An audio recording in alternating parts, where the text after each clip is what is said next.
Welcome back, everyone. First, I just want to say I was so happy that everyone enjoyed last week's video. It was just a lot of fun seeing all the great comments. It took me a little bit to get back to everyone because I actually just moved into a new house and we didn't have Wi-Fi. And I couldn't, for some reason, my phone only lets me respond to comments on Wi-Fi. So sorry it took me an extra day to get back to everyone, but I really appreciate all the love, and I'm hoping to deliver another good video right now. Without further ado, jumping into today's video, I think it's gonna be a huge one for all of you. So today, I'm going to show you why it's bad to be hitting on the stretch dink and what should you be doing instead of hitting the stretch dink. First, we're gonna start on the backhand side. So the stretch dink. To me, the stretch dink is any time I hit the ball outside of my feet. This is a concept I've seen other people talk about, but I want to make it simple for you. So when I'm hitting the ball here, okay, the biggest thing is my arms are in front of my body.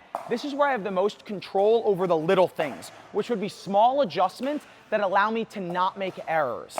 As soon as my arm gets out here, I really can't. All I can kind of do is that, or snap my wrist, which is what I see a lot of. The problem with that is it's harder to control and it's going to be harder to apply that spin that we want, right? So for the slice, for example, from out here, I'm really just pushing that ball or snapping or whatever. In here, I'm really able to move it. So the concept to work on this is going to be cornering the ball. And what that means is we're going to get our outside leg behind the ball. So instead of hitting a ball here, even though I totally can, I'm going to take an extra step and get behind it. So like usual, kind of continuing the vein of last week, feet are very important. So always trying to get that extra step. And if it's too far on the backhand and I can't do this, what can I do instead? Cross step, same idea. So I'm hitting that ball here instead of like that, right? So we want to eliminate that stretch. The other thing is cornering the ball also gives us a little space behind, right? So when the ball hits here, I see a lot of this.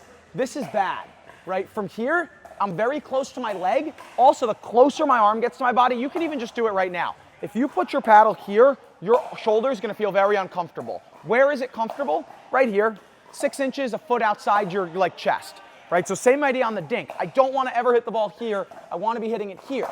But if the ball bounces near the line, I have to move my foot, right? So again, we corner that ball. And so always in this zone, and then I'm going to hit my dinks. So first, this is what I see a lot of you doing on the wide dinks, and I think this causes a lot of issues.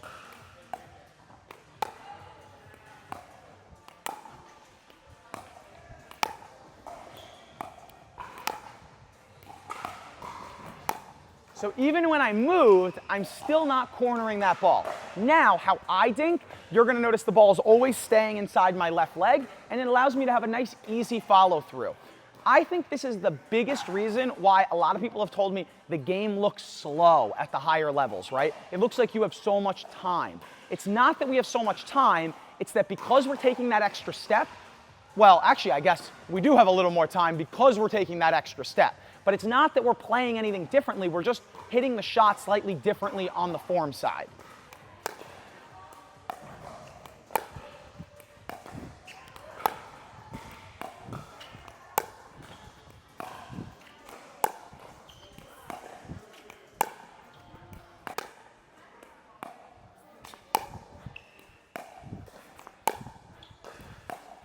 If you didn't see it clearly, go back and watch, but even when I cross-stepped, I'm still making contact right around my foot, never out here. I didn't hit one ball way outside my leg, and that's why I'm able to feel comfortable in these long cross-court dink rallies where I think the game moves from that 3-5, 4-0 level to that 5-0 level. These long rallies where neither person is freaking out like, oh my gosh, I'm gonna miss. And I think the reason for that is the footwork.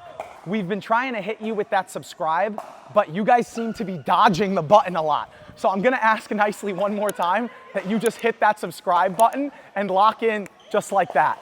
Now from the right, it's gonna be a little more complicated. So on the left, I only covered slice dinking this time. I only covered the backhand slice because again, for now, we're keeping it pretty simple. But on the forehand, we're going to use the slice and the roll. So when we're doing this, the slice, it's less important, but still important.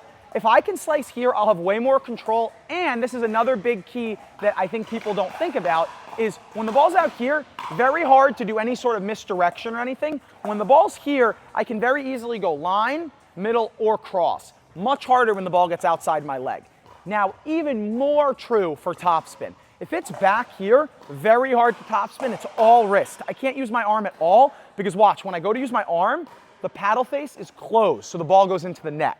So you have to corner the ball. Going back to that video we had about the aggressive forehand dink, I think it was a couple months ago.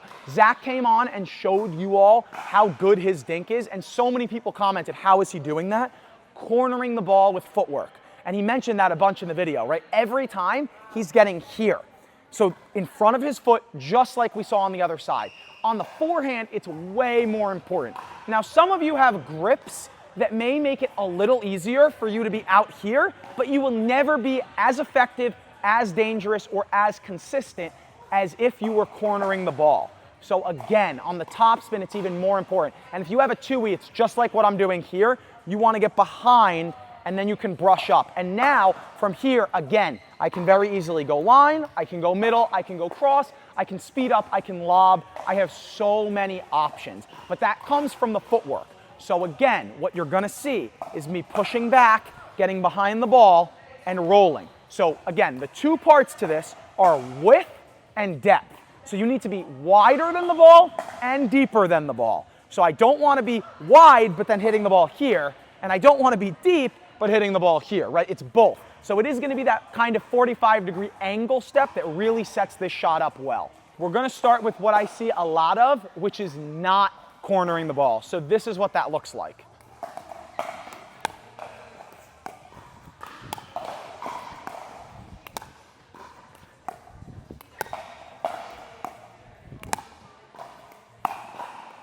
You can see how it's very ineffective and very hard to create pressure. That's what I see from you a lot, right? If that's what your dinking looks like, corner the ball. Because if I do corner it, it'll look a lot more like this.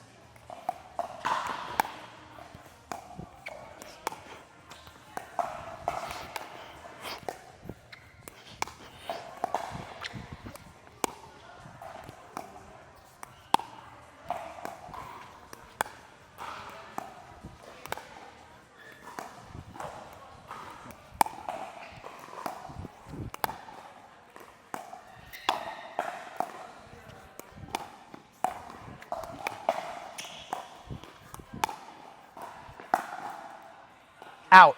Richie Recap for my favorite people. So today we talked about cornering the ball. I didn't want to call the video that because a lot of people don't know what that is, but now I think you guys all have a pretty good understanding. So cornering the ball was the key today, and really what that means is not stretch dinking, right? You could see all of those dinks I'm hitting, I'm never stretching. That doesn't mean you're never gonna have to, but the difference is my default is to not stretch dink. For a lot of you, I think your default is the stretch dink. If someone hits a wide dink, you reach. It's like octopus tag, right? My feet are stuck in the ground. Instead, let's get active feet and let's focus in our mind's eye about getting the outside leg. So if you're on the right, it's your right leg. Doesn't matter what hand you are. And if you're on the left, it's your left leg behind and outside the ball, right? So I'm not just behind and I'm not just outside. I'm both. When we do that, what we're able to do is have more time, change direction, be deceptive, and be aggressive, right? Isn't that what you want to do when you're dinking? All of those things. It's going to be so hard to do that from out here. So instead, let's get behind the ball, and now your opponent has no idea what I'm going to do. Like you saw there, I can dink middle, I can dink wide. I didn't show it, but the lob is very easy. Zach's not worried about that when I'm like this. Nobody is, right? And all that is a small footwork change. It's honestly not that much work. It's just committing to, if you're not taking the ball out of the air, you're cornering it, right? So if you're taking it out of the air, great. If you're not taking it out of the air, get here, right? Just two options, that's it. One thing I do want to warn is what I don't want to see is now, as soon as they go to hit the dink, you're jumping back, right? That is the problem I see as I explain this. People are like, oh, I need space, I need space. But first option is always out of the air. You saw there, I'm still reaching. Once I see it's going to bounce, then I back up, not the other way around. We're never going to go back to forward. We're always going to stay up and then back up. Thank you for watching. I really appreciate all the support. We have some cool videos coming out soon. You may get to see Zach on camera very soon. Love the community, and I will see everybody next time.